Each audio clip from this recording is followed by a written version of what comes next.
Study with Lina চ্যানেলের পক্ষ থেকে সকলকে স্বাগত জানাই। আজ আমি বর্ধমান ইউনিভার্সিটির 4th সেমিস্টারের তোমাদের যে সেক 2 পেপার রয়েছে সেখানকার প্রশ্নপত্র আজকে আলোচনা করব 2024 সালের। ভিডিওটি ভালো লাগলে অবশ্যই লাইক করে দিও, সবার সঙ্গে শেয়ার করে দিও এবং চ্যানেলে নতুন হয়ে থাকলে চ্যানেলটিকে অবশ্যই সাবস্ক্রাইব করে চ্যানেলটির পাশে থেকেও, যারা সাবস্ক্রাইব করে চ্যানেলটির পাশে রয়েছে তাদের অসংখ্য ধন্যবাদ।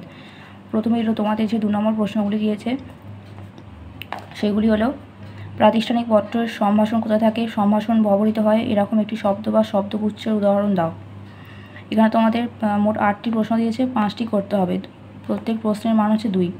প্রাতিষ্ঠানিক পত্র ব্যক্তিগত পত্রের মধ্যে পার্থক্য লেখো। রাজনৈতিক প্রতিবেদন কাকে বলে? সম্পাদকীয় প্রতিবেদন বলতে কী বোঝো? অনুচ্ছেদের ভাষা কেমন হওয়া উচিত? ভাব সম্প্রসারণ কাকে বলে? প্রাতিষ্ঠানিক পত্রের প্রাপকের ঠিকানা কোথায় থাকে? হলুদ সাংবাদিকতা বলতে কী বোঝো? এরপর 2 নম্বরে যে প্রশ্ন, 2 দাগের প্রশ্নগুলি যে কোনো 2টি প্রশ্ন উত্তর দিতে বলেছে। প্রত্যেক প্রশ্নের মান 5। মহাবিদ্যালয় গ্রন্থাগারে গ্রন্থের অপ্রতুলতা বিষয়ে তোমার মহাবিদ্যালয়ের অধ্যক্ষ মহাশয়কে একটি পত্র লেখো। উপযুক্ত শিরোনাম সহ একটি ভয়ঙ্কর প্রাকৃতিক বিপর্যয় সম্পর্কে প্রতিবেদন রচনা করো। দেশ গঠনে ছাত্র সমাজের ভূমিকা এ বিষয়টি অনুচ্ছেদ রচনা করো। আর ভাবার্থ লেখো।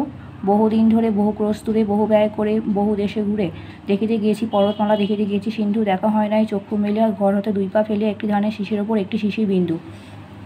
এখান থেকে যে কোনো 2টো প্রশ্ন করতে হবে। প্রত্যেক প্রশ্নের মান 5।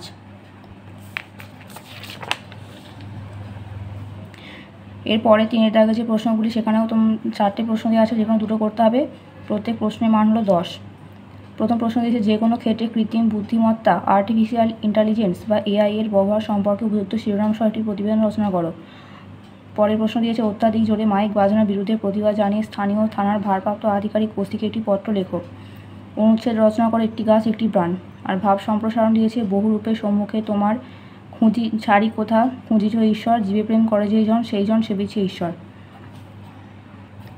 এটাই ছিল 2024 সালের বেঙ্গলি সেক 2 এর প্রশ্নপত্র।